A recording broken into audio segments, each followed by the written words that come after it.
Creio em Deus, mas não considero justo. Creio em Deus, mas não considero justo. A dor, a injustiça, a perda, a morte, o sofrimento, a tribulação,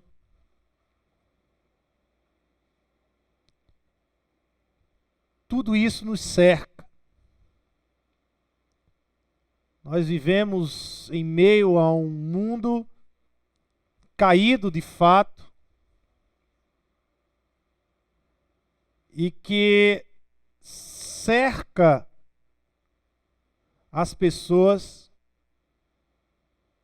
com esses, que faz produzir nas pessoas esse tipo de sentimento de dor, de perda, de sofrer. E invariavelmente, quando estamos cercados, obrigado, meu Deus. Invariavelmente, quando estamos cercados por esses tipos de mazelas, nós temos a tendência de nos perguntar, mesmo que muitas vezes a nossa religiosidade, ou às vezes a nossa falta de compreensão de Deus, às vezes a gente não faz isso publicamente, mas lá no fundo a gente questiona, a gente faz aquela perguntinha, por que Deus? Por que isso acontece comigo?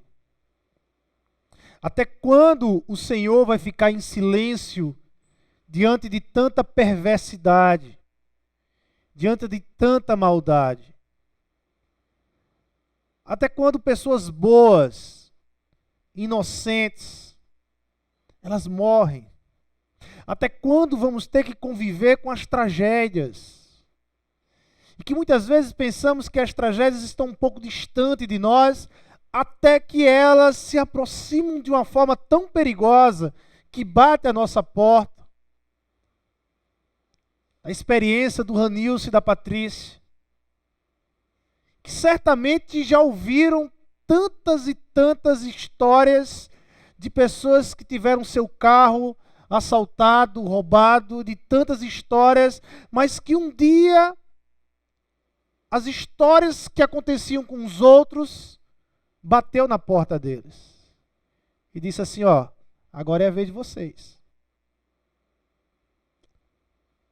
Jesus, ele nunca nos enganou com relação à perspectiva que ele tem do mundo e da vida da igreja do mundo. Jesus, ele diz que, lá em João 16, ele vai dizer, olha, no mundo, escuta bem vocês que me seguem, vocês que são meus discípulos e que estão dispostos a viver o reino de Deus, então entenda, eu quero mostrar para vocês qual é a minha perspectiva com vocês. No mundo vocês vão ter aflições. No mundo vocês vão ser cercados por aflições. Mas não pare por aí. Não pare, não se estacione pelas aflições. Passe pelas aflições e tente enxergar o que está além das aflições.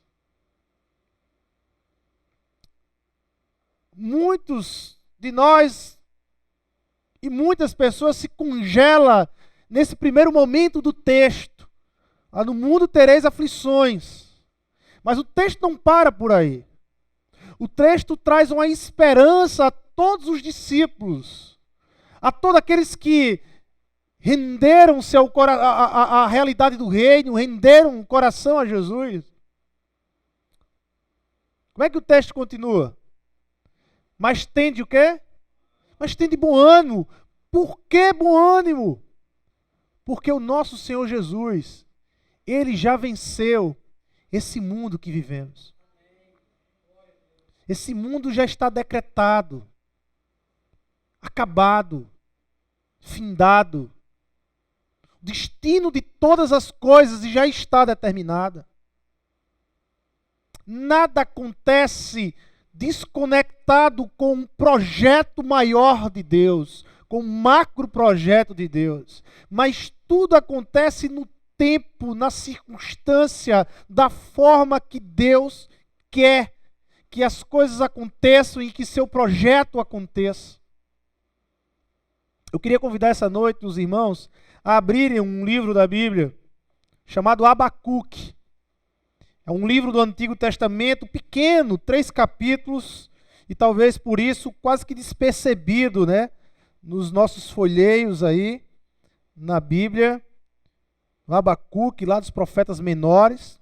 Lá dos 39 livros que tem o Antigo Testamento, você tem um livro desse profeta.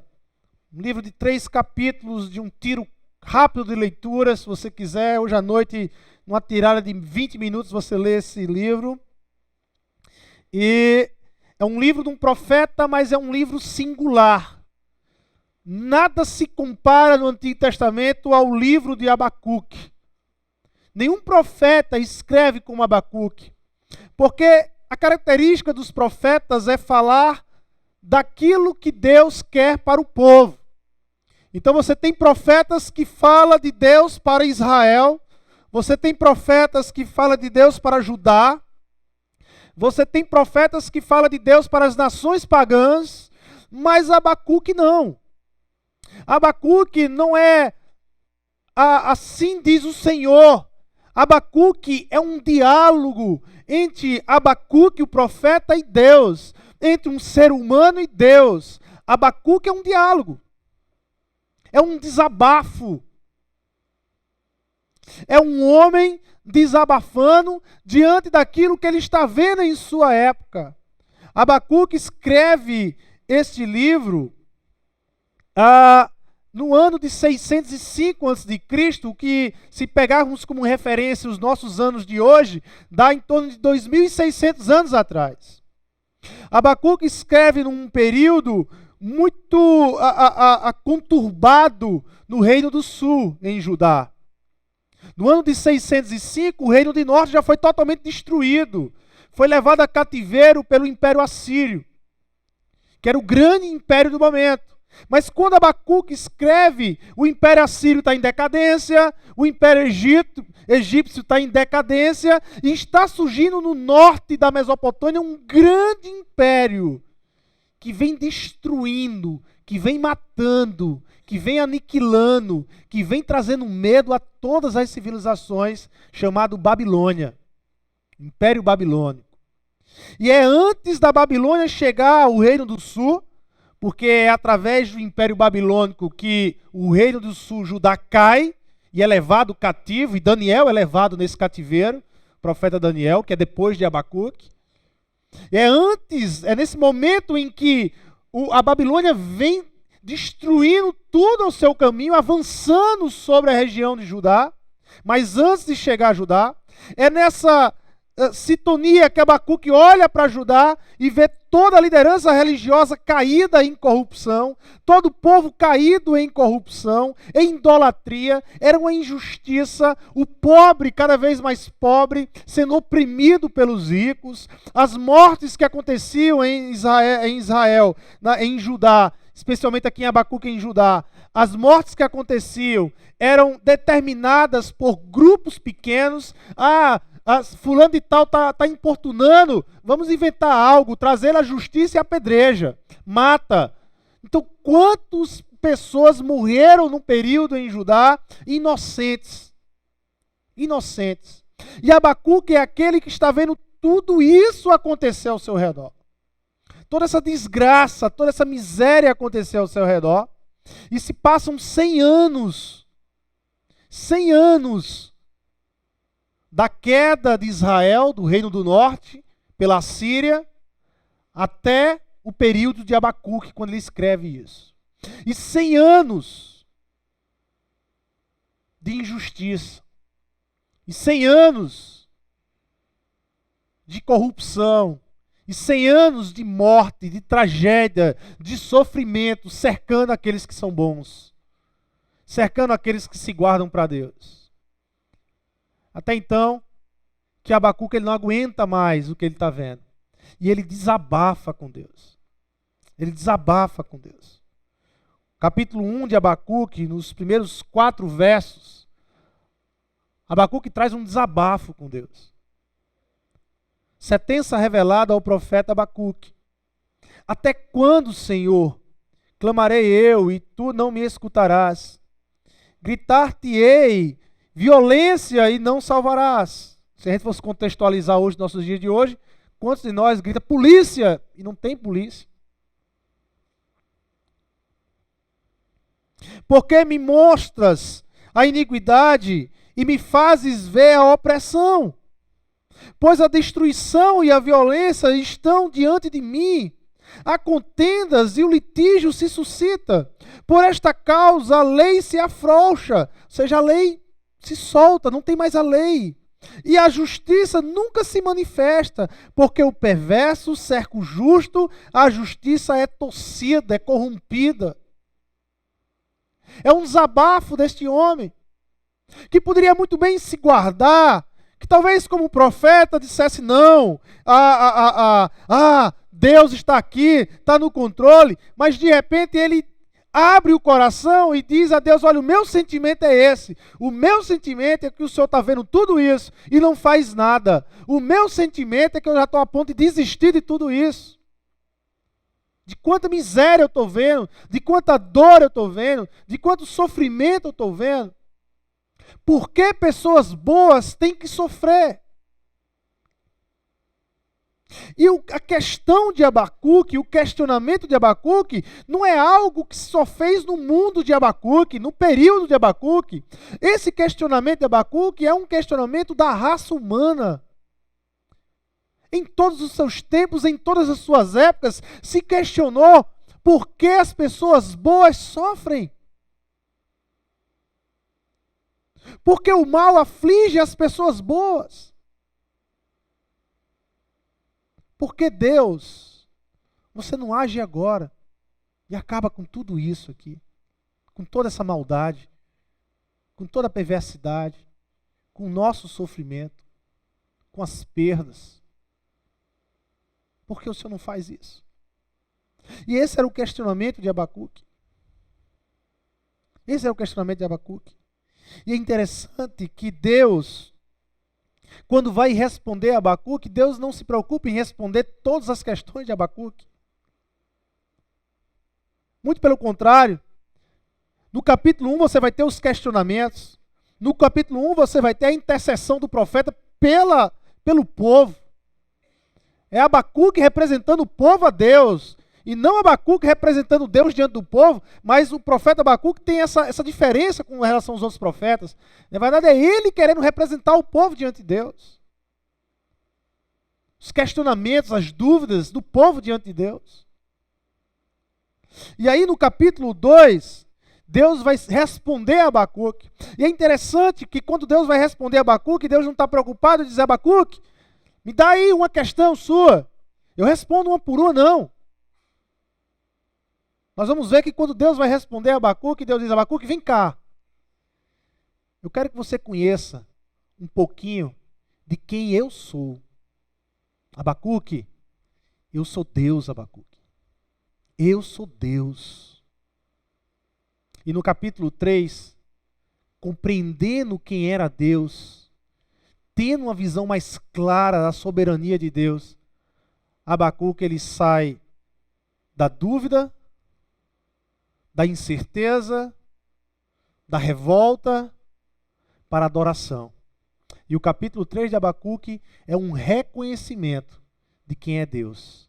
E é uma adoração que sai dos lábios de Abacuque. Eu agora sei, Senhor, quem é o Senhor. Eu sei os seus planos. Eu sei dos seus projetos. Eu sou tão pequeno diante de tudo isso. Eu reconheço a tua soberania. Eu reconheço quem tu és, nosso Deus. E esse é o livro de Abacuque. Em Romanos 8, capítulo 28, tem um texto que não é fácil dizer a todo momento. Ele diz assim, sabemos que Deus age, Paulo vai dizer, sabemos que Deus age em todas as coisas para o bem daqueles que o amam, dos que foram chamados de acordo com o seu propósito. Sabemos que Deus age em todas as coisas Paulo não diz assim, sabemos que Deus age nas coisas boas, porque nas más ele não age. Não. Paulo diz, todas as coisas cooperam para o bem daqueles que amam a Jesus.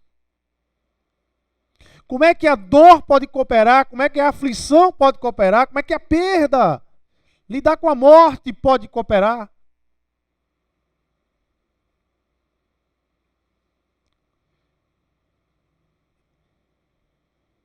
Na igreja, onde eu me congregava, na Igreja Batista Cristã, eu fui líder de grupo pequeno.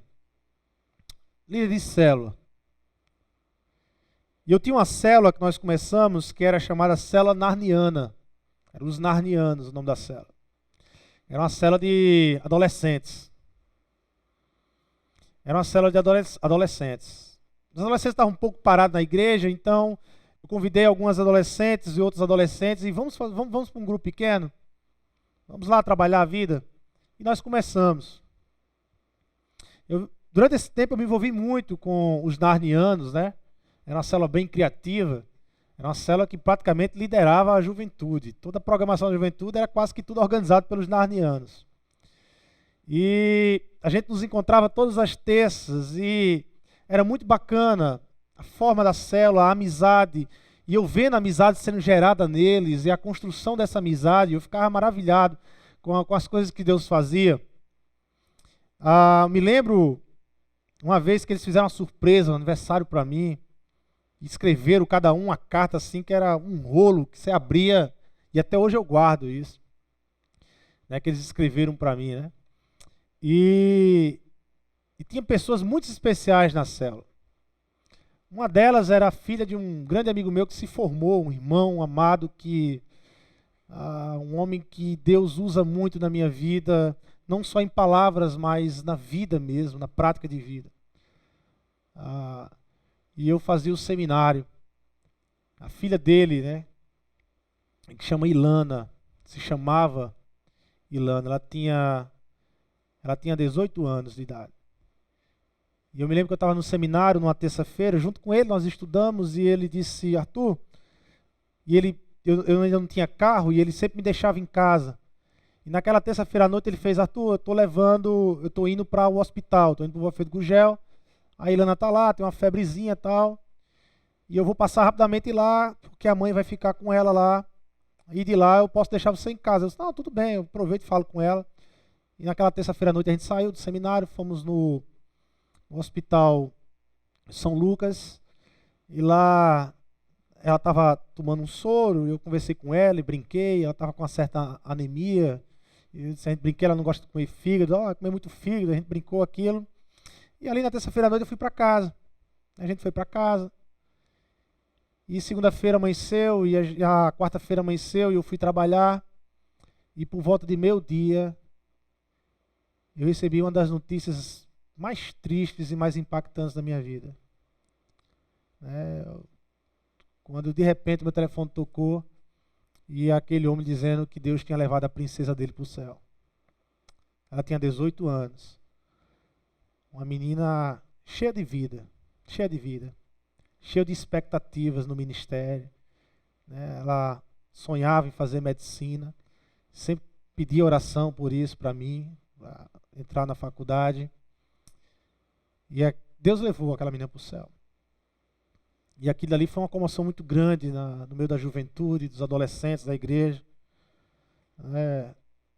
Para tentar retomar o caminho de novo diante daquela situação. Por quê, né? Por que acontecem essas coisas? Por que nós temos que passar por isso? Eu acho que há 3 problemas básicos que nós temos e que às vezes nós não compreendemos o sofrimento e as dificuldades que vêm. Primeiro é o nosso entendimento. É o finito tentando compreender o eterno, aquilo que é infinito. Aquilo que não se acaba. Nós somos seres presos a um tempo, a um espaço, a uma perspectiva de vida local, instantânea, do momento, de hoje, do ano de 2016. E tudo que acontece no ano de 2016, desse século, nos influencia aquilo que pensamos sobre Deus, no nosso relacionamento. E tentamos, mesmo sendo limitados, compreender aquilo que é ilimitado. E há momentos que não compreendemos. Há momentos que simplesmente chegamos à conclusão de que não temos respostas. Porque como aquilo que é finito pode responder tudo sobre o que é eterno? Não dá. Há limites. O texto de Isaías 55 diz, Deus diz, porque os meus pensamentos não são os vossos pensamentos, nem os vossos caminhos, os meus caminhos, diz o Senhor. É muito mais amplo do que pensamos. Nos prendemos aqui aos acontecimentos agora, a esse mundo aqui, muitas vezes nos pega, nos prende, e o que Deus está nos chamando é dizer assim, olha para a eternidade. Tenha esse desafio de ter uma perspectiva não local, mas uma perspectiva eterna. Com os olhos da fé, olha para a eternidade. Não viva numa perspectiva momentânea, mas agora viva numa perspectiva eterna. Porque a vida não para quando um corpo cai aqui. Porque nós não fomos criados para esta terra e para este céu.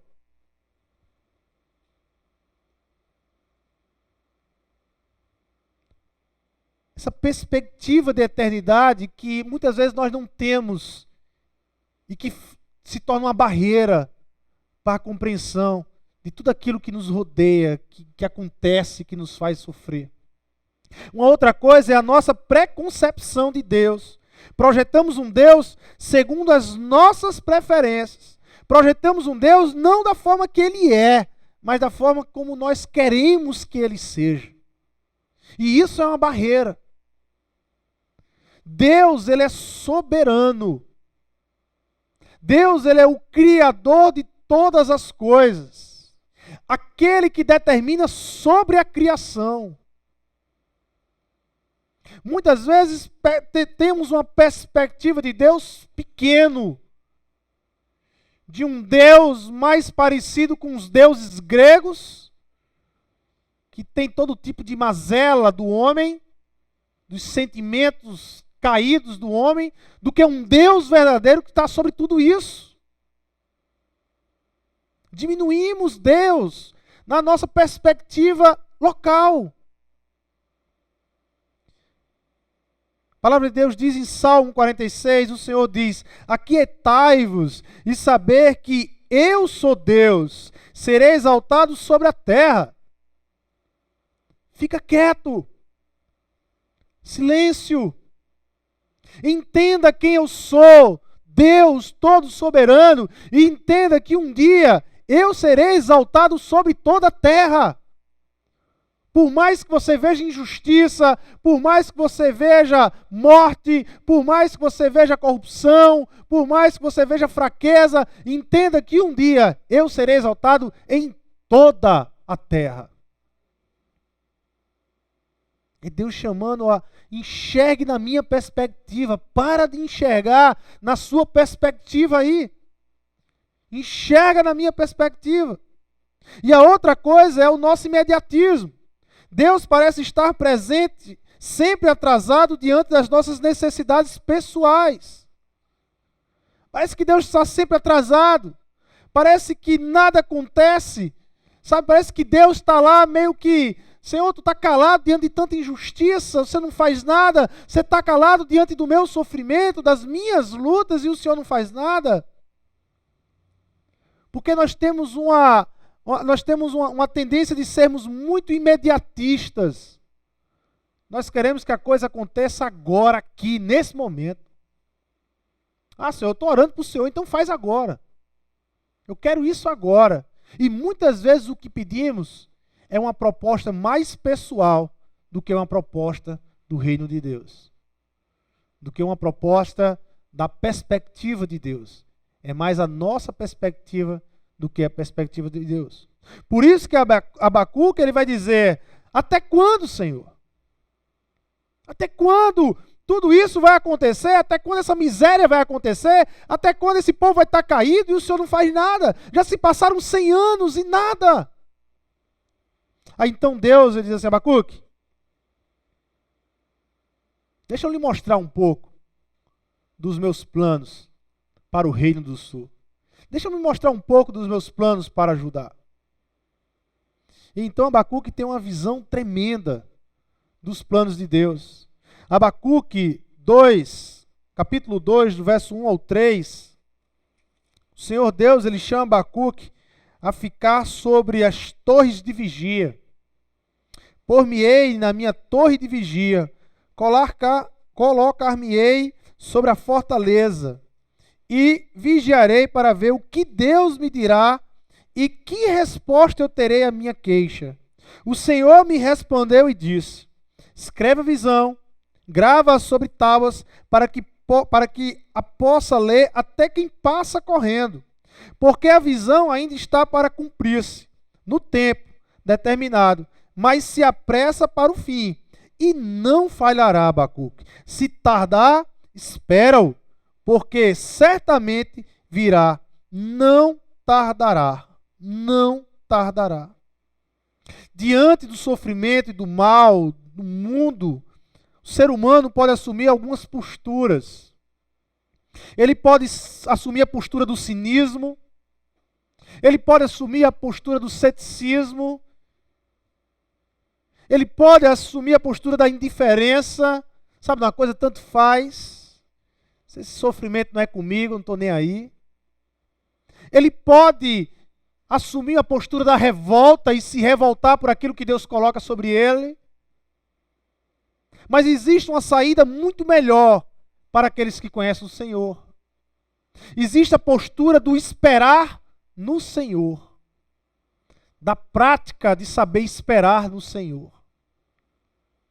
É isso que Deus está ensinando a Abacuque. Abacuque, na sua perspectiva pode tardar, mas nunca vai falhar, virá. Na sua perspectiva, Abacuque, pode demorar, mas saiba que virá. Você sabe esse povo que está vivendo aí? Você sabe esse povo que está oprimindo? Você sabe esse povo que é idólatra, que já está 100 anos distante de mim, e que faz palhaçada comigo, e que faz brincadeiras comigo, e que fica encenando no templo, achando que de repente é um teatro a vida comigo? Entenda, Abacuque, eu estou trazendo um reino que vem do norte, chamado Babilônia, um reino que vem devastando as terras e matando tudo que está ao seu caminho, destruindo tudo que está ao seu caminho, e esse reino vai chegar a Judá, e esse reino vai destruir Judá. O templo que vocês fazem encenação, eu vou colocar abaixo esse templo, e vou levar vocês à Babilônia. Espantado, Abacuque olha e diz: meu Deus. E Deus mostrando os planos. Abacuque, olha os meus planos. Talvez na sua perspectiva demore, mas na minha não. Na minha perspectiva, Abacuque, vem no momento certo, na hora certa, quando eu quero que a coisa aconteça. Perspectiva. Abacuque ele é levado a uma torre de vigia para olhar além do sofrimento, olhar além das circunstâncias, acreditar na existência de Deus, meditar em sua palavra e aguardar Deus mostrar seus planos e propósitos. Deus nos chama a viver por fé. Versículo 4 do capítulo 10, versículo 4 do capítulo 2. Eis o soberbo, sua alma não é reta nele, mas o justo viverá o quê? Viverá pela fé. Lá em 2 Coríntios, capítulo 4, no verso 17 ao verso 18, o apóstolo Paulo ele vai usar essa expressão. Ele vai usar a questão da fé. Porque a nossa leve e momentânea tribulação produz para nós eterno peso de glória acima de toda comparação, não atentando nós nas coisas que se veem, mas nas que se não veem. Porque as que se veem são o quê? São temporais. E as que não se veem são o quê? São eternas.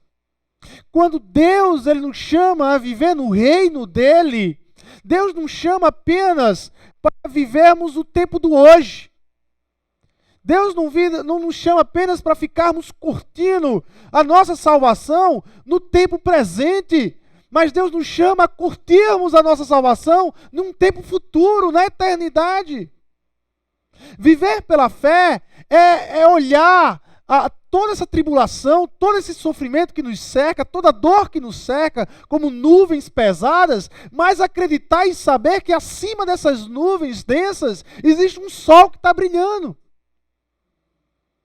Há um sol que brilha, há um sol que reina, há um Deus que brilha, há um Deus que reina, há um Deus soberano, há um Deus que não perdeu o controle da situação, mas que tem tudo sob o seu controle, tudo dentro do seu macro projeto de restauração. Olhar com os olhos da fé é o desafio para nós. Quando a dor chega, quando o sofrimento chega, quando as perdas batem na nossa porta, quando temos que lidar com a morte de pessoas que amamos, de que queremos bem, de pessoas que, se fosse possível, nós daríamos a vida. Deus não está dizendo que você não vai sofrer, Deus não está dizendo que você não vai sentir dor. Deus não, porque eu creio que o sofrimento, a dor, a tribulação faz parte desse processo de amadurecimento de quem nós somos, de quem Deus é e para onde iremos. Faz parte dessa perspectiva de uma esperança ainda mais firme, ainda maior. O que mais impacta na vida do meu irmão, o irmão Francisco, o pai da Ilana, e a Damiana, a mãe da Ilana, é a certeza do encontro com a Ilana. A total convicção de onde ela está. É como ele disse lá no enterro. Eu não perdi Ilana. Ilana, ela estava perdida antes de se encontrar com Jesus. Mas depois que ela se encontrou com Jesus, ela foi achada por Deus. E eu não perdi Ilana. Porque se eu perdesse, eu não sabia onde ela estava. Mas eu sei para onde ela foi. Eu sei onde ela está. Então não houve perda, como ele disse. Apenas Deus cortou meu relacionamento com ela aqui. Tempo que eu vivi intensamente com ela. Agora é só esperar o tempo de Deus me levar para continuar agora de uma forma eterna o relacionamento com ela. Assim, irmãos.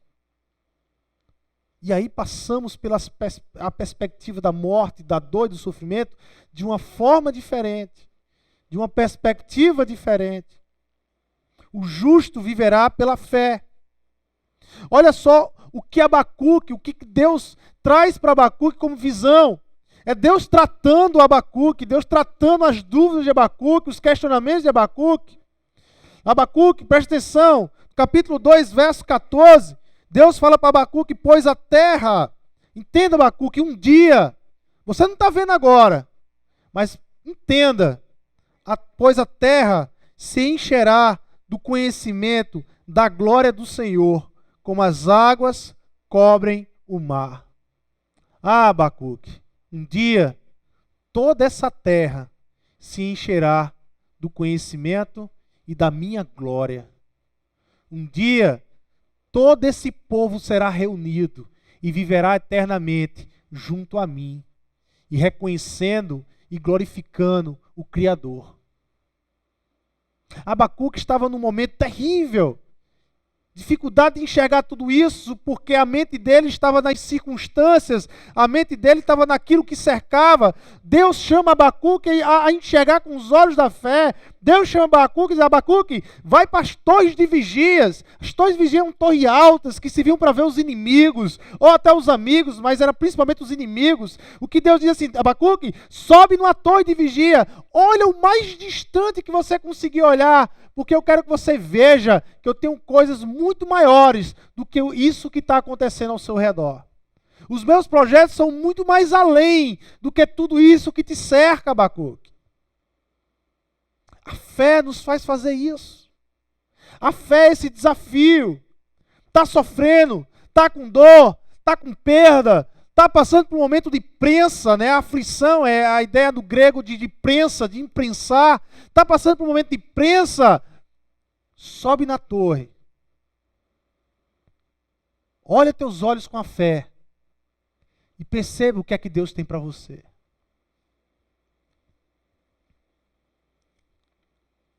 Há um texto no final da Bíblia, um livro que conta um pouco. E Apocalipse é um livro que eu acho que assim, a obra de Jesus é o ápice do amor de Deus por nós. Apocalipse é a confirmação, é como se Deus assim, ó, já no final, vou fechar minha revelação para vocês, mas eu quero fechar minha revelação para vocês para dizer e para mais uma vez lembrar vocês, eu amo vocês. Eu amo vocês. Eu decidi amar vocês. E Apocalipse é o livro da revelação final. É como se Deus dissesse assim, ó, sinta um pouco do gostinho que vai ser. Saia um pouco do seu mundo, se desconecta aí um pouco da sua vida e vem ver um pouco do que vai ser conosco, do como vai ser a gente lá no futuro que eu estou guardando para vocês. No capítulo 21, diz assim, visão de João. Vi novo céu e nova terra. Pois o primeiro céu e a primeira terra, que é essa que vivemos, passaram. E o mar já não existe. Vi também a cidade santa, a nova Jerusalém, que descia do céu, da parte de Deus, ataivada como noiva adornada para o seu esposo. Então ouvi grande voz vinda do trono dizendo, eis o tabernáculo de Deus com os homens. Deus habitará com eles. Eles serão povos de Deus e Deus mesmo estará com eles. E lhes enxugará dos olhos toda a lágrima.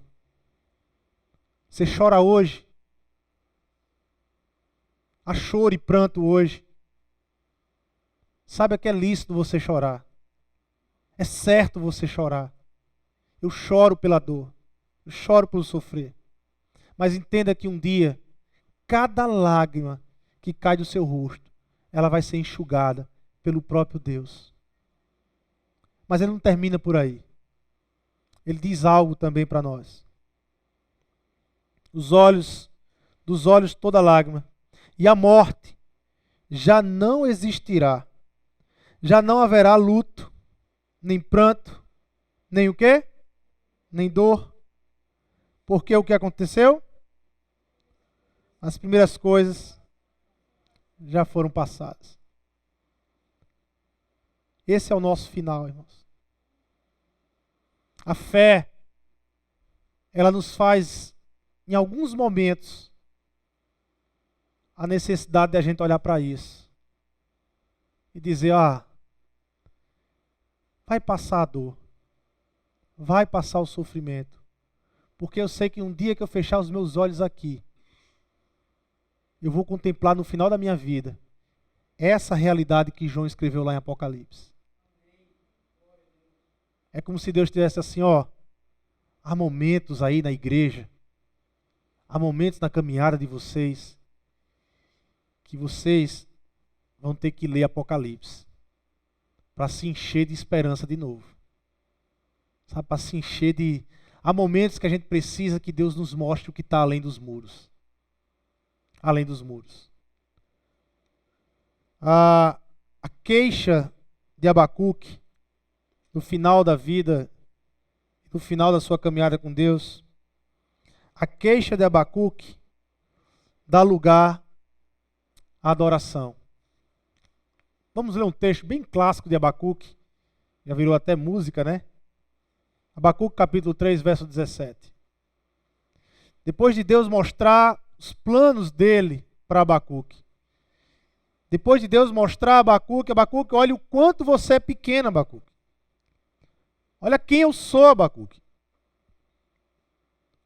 Olha como eu tenho projetado tudo isso aqui, você está se apegando àquilo que você está vendo, mas olha aqui, contempla o que você não vê. Escuta de mim, deixa eu falar um pouco do que você nem imagina que vai acontecer. Então Abacuque, ele vendo toda aquela realidade, todo o poderio de Deus, Abacuque compreendendo que todo aquele império babilônico, de todo aquele poder babilônico, que na verdade tudo aquilo estava sendo usado pelo próprio Deus, que acima de tudo aquilo a soberania era de Deus, era Deus que estava usando o império babilônico para trazer a justiça sobre o seu povo, para trazer a disciplina sobre o seu povo.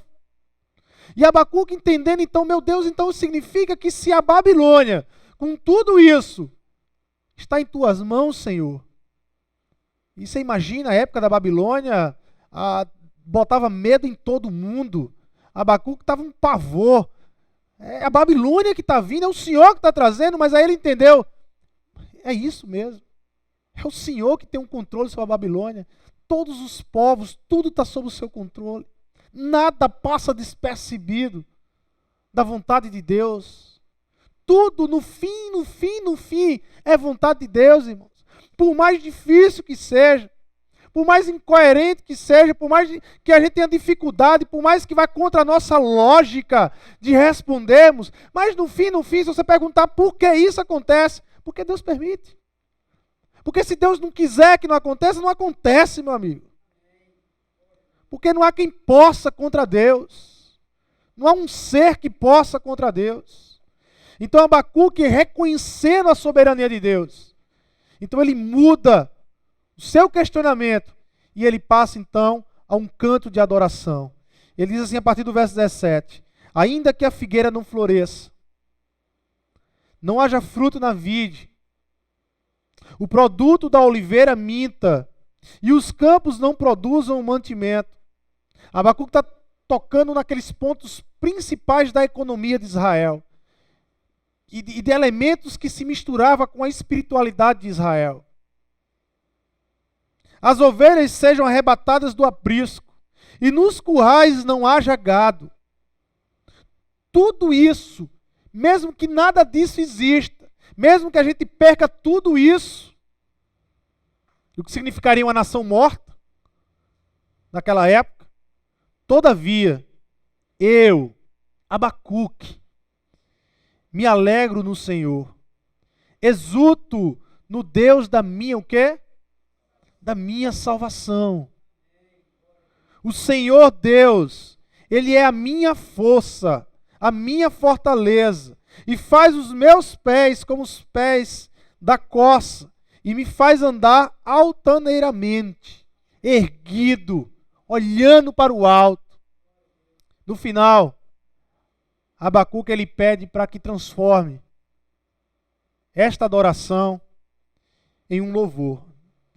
O texto aí termina: ao mestre de canto para instrumentos de cordas. Reconhecer a soberania de Deus. Reconhecer a soberania de Deus. Na hora da dor e do sofrimento, qual é a saída para a igreja? Qual é a saída para a gente? Como podemos passar cercados de dor e de sofrimento? Olhar com os olhos da fé. Deus tem nos convidado a olhar pelos olhos da fé. Deus tem nos convidado em determinados momentos nos desconectarmos daqui e olharmos para o ali, para o além, para a eternidade, para aquilo que Deus tem preparado para nós. Independente do sofrimento aqui, independente da dor que passamos aqui, o melhor de Deus está por vir. O melhor de Deus já está guardado, irmãos. O sofrimento é um caminho. O sofrimento é uma passagem. Mas não foi feito para a gente ficar no caminho. O sofrimento, ele é um caminho. Mas a gente tem que olhar para o local de chegada. Para onde é que ele nos leva? Ele nos leva para os novos céus, nova terra, aonde não haverá mais morte, aonde não haverá mais luto, aonde toda lágrima será enxugada, aonde não haverá mais dor nem aflição. É um lugar como esse que todos nós um dia nós vamos viver eternamente. Amém? Vamos orar e agradecer ao nosso Deus. Senhor Deus e Pai, nós queremos te agradecer, Senhor, pela tua palavra, pelos louvores. Põe em nós, Pai amado, um coração disposto a olhar pelos olhos da fé. Nós necessitamos, Senhor. Há momentos, Pai, que passamos que nós não temos resposta. Não há resposta, Senhor. Há momentos que passamos que a dor, ela quer nos agarrar, Senhor. Que o sofrimento tem essa tendência de nos colocar para baixo, de nos fixarmos, de nos agarrarmos, deixarmos fixos num local, presos a ela. Mas, Senhor, quando nesses momentos chegar em nossas vidas, faz com que a gente olhe pelos olhos da fé. Faz que a gente olhe por uma proposta não do momento, mas uma proposta da eternidade. Faz que a gente termine os nossos dias não lamentando, mas que dos nossos lábios saia o louvor, como saiu do louvor de Abacuque. Faz com que a gente passe a adorar o Senhor. Não aquilo pelo que o Senhor faz, não aquilo pelo que passamos, não pelas circunstâncias, mas que possamos, Pai amado, adorar o Senhor pelo aquilo que o Senhor é. O Senhor é o nosso Deus, o Criador de todas as coisas, o merecedor de toda a nossa adoração. Perdoa as vezes em que perdemos, que enfraquecemos diante da dor. Perdoa as vezes que as dúvidas vêm, as dificuldades, as aflições nos machucam. E muitas vezes, Senhor, sai dos nossos lábios coisas que, ao final, nós acabamos entendendo que não é o que nós cremos. Mas foi uma passagem, foi um caminho, foi um meio para chegarmos à conclusão da sua soberania. É em teu nome, Jesus, que nós oramos e adoramos. Amém.